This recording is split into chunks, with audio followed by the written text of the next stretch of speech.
আসসালামু আলাইকুম সবাইকে। আজকে পালং শাক দিয়ে পোয়া মাছ দিয়ে রান্না করা হবে। দেশি পোয়া।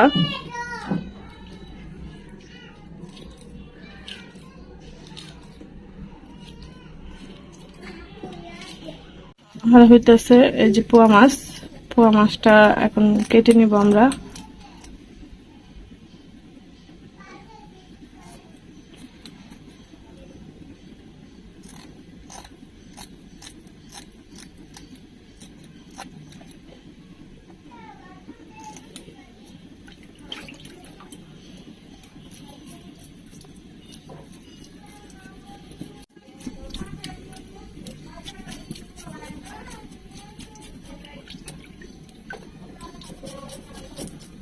আপনি তো কেচি দিয়ে সব করে লাইতেছেন।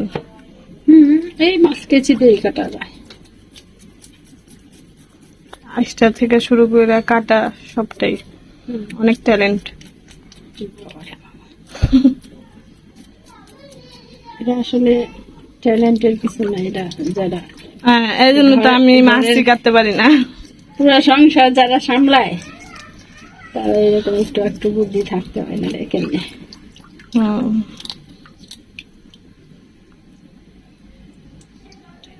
পারবা আবার তোমার গাড়ি যখন পড়বো সংসারের ভেজাল তখন আমার পারতে হইব। তখন আমি এই যে কি করুন, তাড়াতাড়ি পারতে হয়ে যাবে। তাড়াতাড়ি আপনার কাছে নিয়ে পুরন কাটতে দিবেন। আচ্ছা,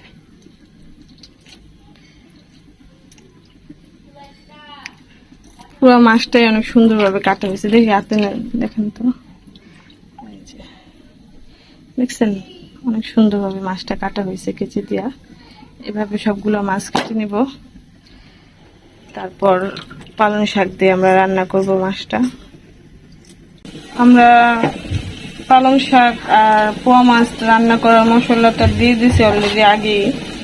এখানে হলুদ আর মরিচ আর পেঁয়াজ আর কাঁচামরিচ এগুলো দিয়ে এখন আমরা পালং শাক রান্না করব পোয়া মাছ দিয়ে।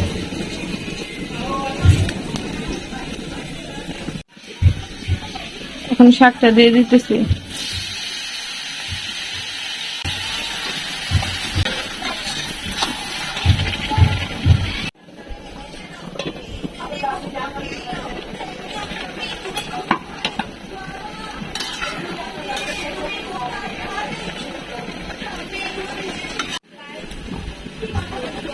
এই যে মাছগুলো এখন দিয়ে দিব।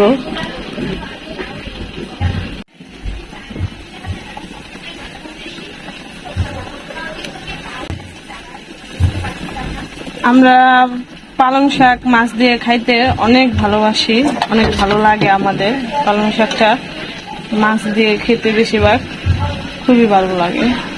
আপনারা পোয়া মাছ দিয়ে এভাবে খেয়ে দেখবেন, অনেক ভালো লাগে খেতে।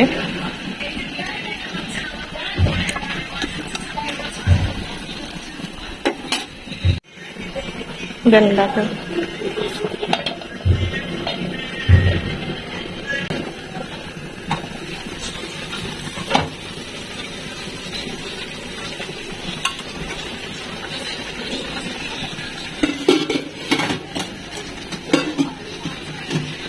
মাছটা বেশি লাড়াচাড়া দেওয়া যাবে না, ভেঙে যাবে তাহলে।